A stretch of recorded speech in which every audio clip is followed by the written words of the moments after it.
Pick me, choose me, love me. Welcome to MsMojo, and today we're counting down our picks for the top 10 Mer and Der moments on Grey's Anatomy. Before we begin, we publish new content every day, so be sure to subscribe to our channel and ring the bell to get notified about our latest videos. For this list, we'll be looking at the most important and memorable moments in Meredith Grey and Derek Shepherd's relationship. Number 10. Meredith telling Derek she's pregnant. The road to happily ever after has always been paved with landmines when it comes to Meredith and Derek. It's only 3 weeks, so I shouldn't even be telling you. I mean, I still have a hostile uterus, and terrible things are constantly happening to us. Meredith was expecting things to go wrong, as they often do, when she and Derek decided to have children. After having a difficult time getting pregnant and then having a miscarriage, they decided that their path to parenthood was leading towards adoption. Let's adopt her. I'm serious. Let's adopt her. After bringing baby Zola into their life, their family seemed complete. So when a nervous and excited Meredith reveals to Derek that she is pregnant, we all squeal alongside for the good news. Tragedy follows this couple like a shadow, but this moment was picture perfect. We're gonna have another baby. We are gonna have another baby. Number 9. Meredith's Choose Me speech. Hi, I'm Addison Shepherd. Shepherd? When you find out that your sexy, smart one-night stand who you've started dating turns out to be married, what is a girl to do? Derek's married. George, beer is dripping from your nostrils. If you're Meredith, it starts with drinking lots of tequila, being in denial about your feelings, and then finally making a romantic speech to plead your case. Mer's Hail Mary to win Derek's heart against the odds gave us hope that it really wasn't over between these star-crossed lovers. The effort was so valiant that a decade later, many devoted Grey's fans can still recite the epic lines, "Pick me, choose me, love me." I love you. In a really, really big. Pretend to like your taste in music. Let you eat the last piece of cheesecake. Hold a radio over my head outside your window. Unfortunate way that makes me hate you. Love you. So pick me. Choose me. Love me. Number 8. Their first meeting. She is just a girl in a bar, and he is just a guy with a thing for ferry boats. But in Shonda Rhimes' world, a meet cute wasn't on the agenda. This is... Humiliating on so many levels. Instead of the typical story of guy meets girl and falls in love, Rhimes had Mer and Der fall straight into the sack. The next morning posed plenty of awkward moments as Meredith struggles to even remember Derek's name as they both ramble through a hurried goodbye. Goodbye. Derek. Derek. Right, Meredith. Meredith. Of course, it only got more awkward later when they found out that they were going to be colleagues. Burke's off the case. Katie belongs to the new attending now. Dr. Shepherd, he's over there. All right. That's nice. Number 7. Meredith setting up a house of candles. Mer and Der's relationship is full of starts and stops. This clinical trial is making me a failure. I fail her over and over. By the time we find them working together on a clinical trial, Derek is dating Nurse Rose, while Meredith struggles with her lingering feelings for Derek. You have to go tell Derek. No. You have to tell Derek. It's the kind of news he'd want to hear from you. A glimmer of hope arises that gives Mer the confidence to make a grand gesture, Derek style, by creating a house made of candles. In true Meredith fashion, she is cursing herself for being such a sap when Derek finally arrives, fulfilling the promise that they can be extraordinary together instead of ordinary apart. I believe that we can be extraordinary together rather than ordinary apart. And I want to be... Number 6. Derek saving Meredith from drowning. Go help people! A disaster of crashing ferry boats sets the stage for Meredith's dark fall into cold Seattle waters.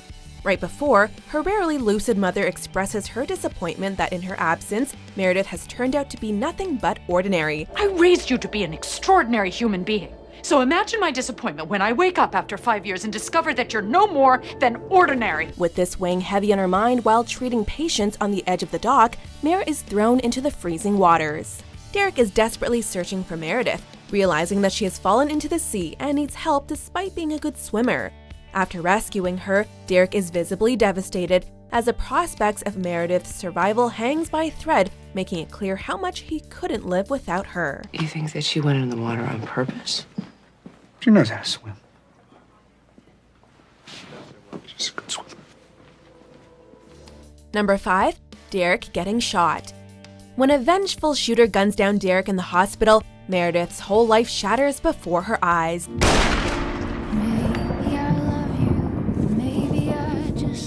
Mer and Der's love story seems certain to end here in one tragedy or another. With Christina and Jackson working to save Derek's life at gunpoint, a resolved Meredith walks in and offers herself instead. Shoot me. I'm your eye for an eye. Meredith. Newly pregnant, she unselfishly sacrificed her life for the sake of Derek's, actively working to convince the shooter that her death for Derek's would be the better deal. Wait. She's pregnant. You wouldn't shoot a woman who's pregnant. Please. When she sees Derek flatline, she drops to the floor in hysterics, while the shooter, satisfied that he got what he came for, walks out. It's over, he's dead.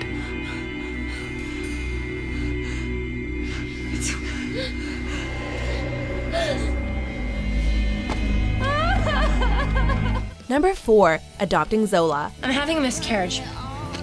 After losing their baby during the hospital shooting, Mer and Der were eager to become parents.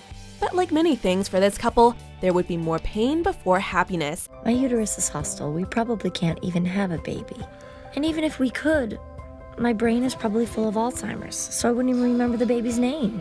After trying hard for so long, it seems that this dream may not come true.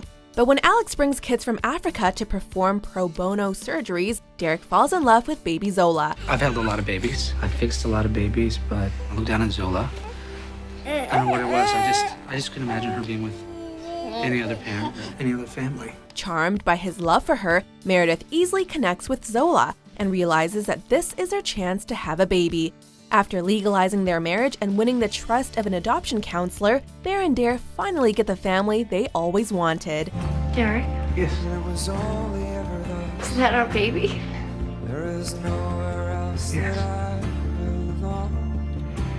Yes, it is. Number 3. Meeting in the exam room. Absence may make the heart grow fonder, and for this couple, it also makes exam rooms steamier. Meredith. Leave me alone. Meredith. Just leave me alone. After Mer asked Der to choose her, he stuck to being the good guy and tried to make it work with Addison. But good intentions can't stop smoking hot chemistry. And I'm really trying here to be happy, and I can't breathe. I can't breathe with you looking at me like that, so just stop! While Derek and Addison were struggling to make their marriage work, Meredith tried to move on with Finn. But their true feelings come out when Derek and Meredith see each other at the prom. Their short fight spills over into unbridled desire, which ends with a pair of lost panties and proof that this couple was MFEO, made for each other. Don't know how, but I'll get by. Slowly pull myself. Number 2. Their post-it note vows. If you haven't shed a tear so far, prepare to let the floodgates open for the post-it wedding. I love you, and I do want to marry you today, but there is no time. Even the most cynical of us have a soft spot for this charming scene that contains everything that we love about Mer and Der. I want to be with you forever, and you want to be with me forever. In order to do that, we need to make vows. A commitment, a contract. Because there is no time, they write their vows on post-it notes promising to love each other and never run. To love each other, even when we hate each other. No running. Ever. Nobody walks out, no matter what happens. The framed vows hang over their bed as a reminder of their promise to love each other even when they hate each other. Both unconventional and traditionally romantic, this wedding is uniquely Mer Der and beautifully captures the complex, fragile, and heartwarming nature of their love story. Because I meant that! I promised I wouldn't run. I promised I would love you. Even when you hate me. Even when I hate you. Before we unveil our number 1 pick, here are a few honorable mentions. I am simply saying, I am not going anywhere. I am staying here. Another baby? Sure. Seriously? I'm completely serious. Like right now? You want to? Oh no!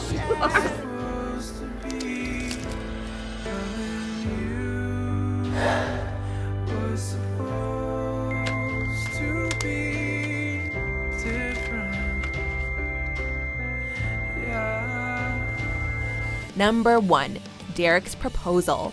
Hey, come on in. Who knew that brain scans could be so romantic? But when you spend your days and nights in a hospital, it turned out to be the most poetic way to say I choose you. Right here is a cerebral cyst. Tough save, but we did it.